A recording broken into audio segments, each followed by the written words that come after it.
founder of Tea and Toast, and we specialize in helping folks find retirement living, helping them through the whole retirement and long-term care process, the planning process.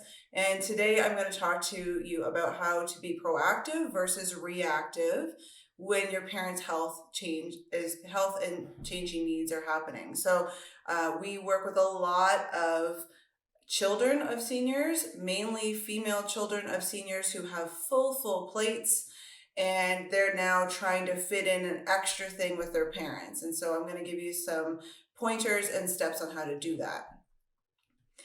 Now, being proactive is self-initiated behavior that endeavors to solve a problem before it has occurred. And we're all very used to doing this as business owners and professionals. We have calendars that we book weeks and months in advance, where we have them for networking and family holidays, appointments, vacations.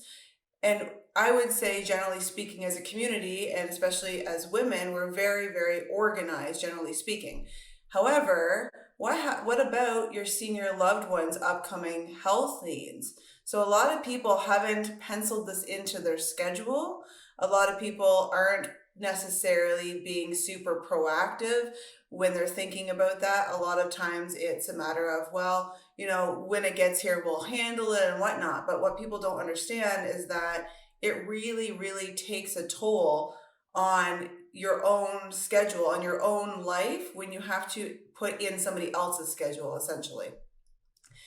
And so a lot of you know that the population is growing. This is just some brief, a brief graph for you, but essentially the blue line's where we're at now. So it's growing in a matter of about 2.5 years, almost 3 years. The population of seniors is growing about 2 million. So in 2023, we're expected to be up to 8, and it's growing really rapidly.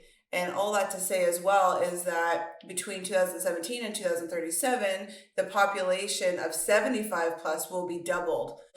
All this information changes what's available to you, what's going to be coming up down the pipeline, what's available in retirement living, what's available long-term care, home care, all of these other things.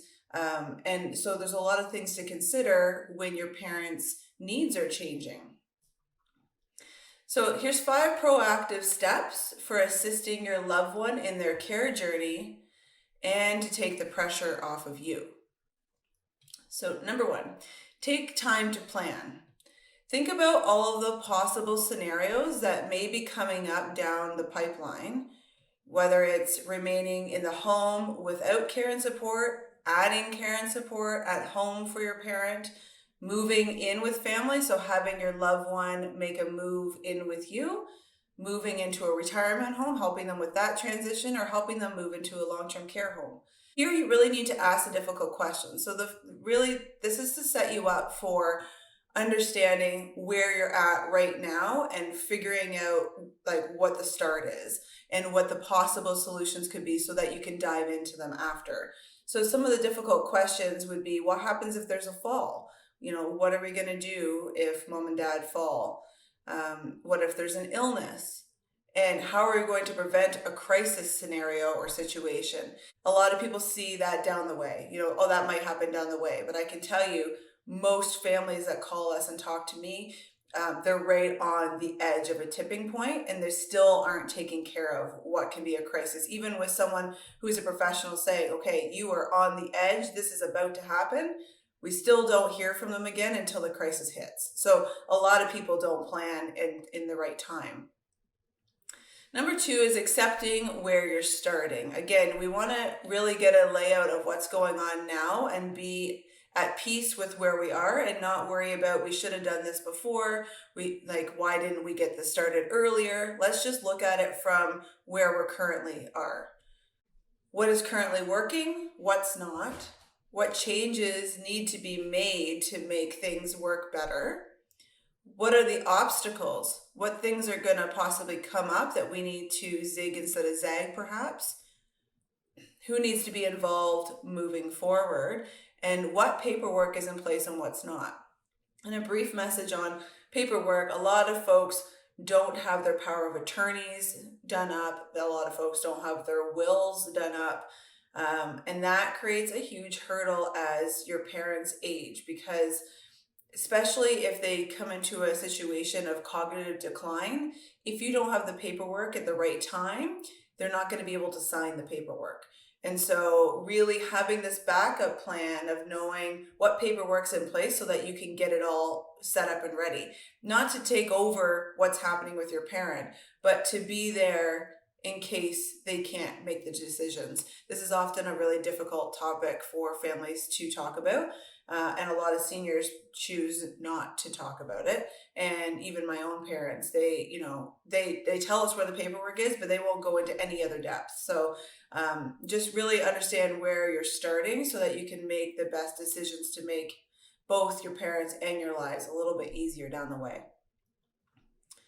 So number 3 is get the buy-in from influencers. So why is this necessary?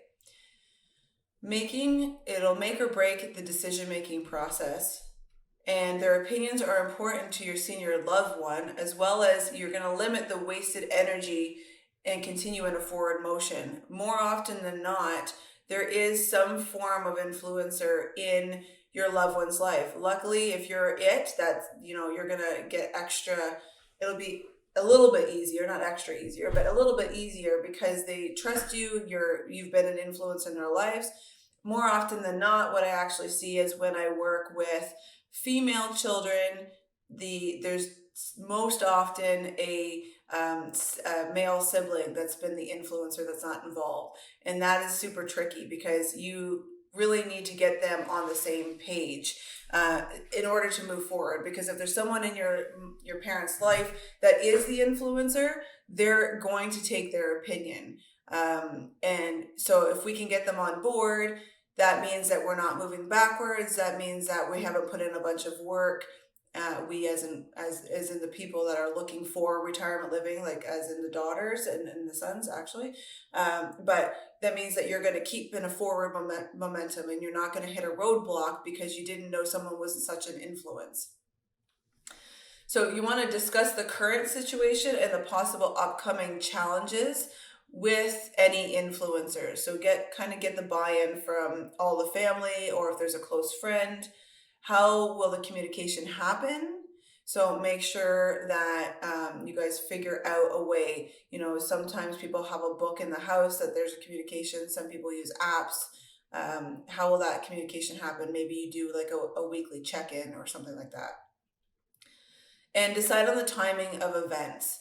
And so what I mean by that is, are you going to look at bringing in a home care? Okay, well, when is that timing? What does that timing look like? And we're going to talk a little bit more about that in another section. So number 4 is design the path. So once the research is done, put it into a plan. Prioritize each piece for time and resources. So what you want to know is what's the path? How long is each piece going to take to implement, and where are the resources? So if you're going to put in home care, how long is that research going to take you? Are you going to interview people? Who are the people you're going to interview and bring in? If you're looking for retirement living, how are you going to determine which homes are going to be the best one? How long is that going to take in research for you? Are you going to get a professional to help you, for instance? And then which homes are we looking at, for instance? Set timelines and accountability. So really, you need to box it in, just like your own schedules. In my schedule, if I leave something too open-ended, it won't get in the schedule. I literally have to, book it into my calendar so that I know it's there, even if it's a placeholder. So let's set timelines and make people accountable for those timelines and moving the path forward. And also reevaluate often. It's a changing plan, that it's always in motion. Something happens differently than you plan. Someone gets a different diagnosis than you were counting on. Always reevaluate, just to make sure that you're on top of it. I would suggest, if you're doing a family meeting, or if you've got a weekly check-in or whatever, put it down and say, okay, are we still on this path? Yes, great. Are we still on this path? No, what's changed? And reevaluate that. And number 5, triggers and putting the plan in motion. So what we want to do here is choose 1 or 2 possible situations as triggers. So let's use the fact that maybe one of your loved ones has dementia. What's the trigger? Is the trigger when mom starts on her walks, starts going out on her walks, and then the first time she can't find her way back? Is that a trigger? It should be. It should be a trigger for something, right? Putting in extra support in some way, is a trigger possibly if someone falls one more time. Generally speaking, those aren't awesome triggers, right? Like something's going to happen regardless, but what is the trigger for the family to start the plan? Set out the steps for when the trigger happens. So mom goes out for a walk, mom gets lost. We bring in home care for mom to go for a walk as a companion service, or we get a GPS system, like a button system that's just with her so that if she does get lost, we can find her, for instance. Reevaluate the plan to make sure that it's still solid and tweak as needed. Again, reevaluating, making sure, because there might be a new trigger. Again, if there's a new illness or a new diagnosis of dementia, for instance, but that you didn't have before, then you're going to have to set up a new trigger to make sure that the plan works. And once triggered, proceed with the next steps in the plan. So don't hesitate. Know your triggers and stick with them. Because what happens is, for this instance, for mom getting lost, mom goes out, mom gets lost, that's the trigger. And then someone in the family will be like, oh, it's only happened once, it might not happen again. But if that's the trigger that you set, stick with it, because there's a reason for it. When you were making your plan and you were thinking things out properly, you made this plan. And because now you're in the moment, just like anything else, now you're in the moment and you want to change the plan, that's probably not the best time to change the plan. So really be thorough when you're making it. So in summary, take time to plan, accept where you're starting, don't worry about what's happened before, really just go forward, get buy-in from the influencers, design the path and define the triggers and put the plan in motion are really the top steps, I think, that need to be taken, so that not only is your loved one taken care of, it will take the stress and pressure off of you, because you are all very busy ladies, and you're all running your own ship. And when you have to run a secondary ship, it's going to be stressful regardless. So the more planning you can put in place, the better. If you're looking for some additional assistance, please visit us at teaandtoast.ca/ebook to get your copy of either our ebook or paperback book of Breadcrumbs: Piecing Together the Retirement Living Industry.